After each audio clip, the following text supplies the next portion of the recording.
పుస్తకంలో దేవుడు ఉంటాడా? ఇది పుస్తకం కాదమ్మా, ఇది బైబుల్. ఏంటమ్మా పుస్తకం చూపించి నాకు దేవుడు అని చెప్తున్నావు? ఇలాంటివి మేము చాలా చూసాంలే. ఇలాంటి చాలా విన్నాం కూడా.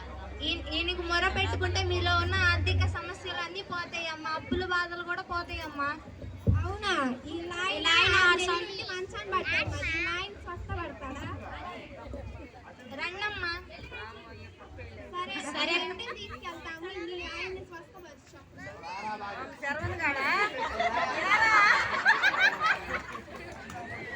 ఇడుగో అమ్మా. మంచాన్ని పట్టాడు, ఇది లేపమ్మా చూద్దాం.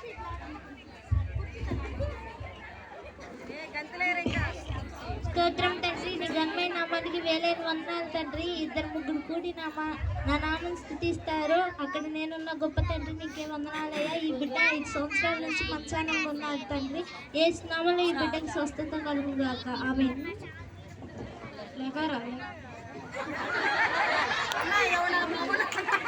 అమ్మో, ఈ లాయన 6 సంవత్సరాల నుండి మంచాన్ని పడ్డాడమ్మా. ఇప్పుడు నువ్వు వచ్చి ఏదో ప్రార్థన పుస్తకం పట్టుకొని వచ్చి ఏదో చెప్పావు.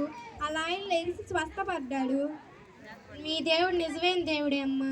మేము మీ దేవుడిని నమ్ముకుంటామమ్మా. మీ దేవుడికి మేము ప్రార్థన చేస్తామమ్మా, కానీ మాకు ఎలా చేయాలో తెలియదమ్మా. నేను నేర్పిస్తానమ్మా. నీ దగ్గర ఉన్న పుస్తకం కూడా మా దగ్గర లేదమ్మా. నేను ఇస్తానమ్మా.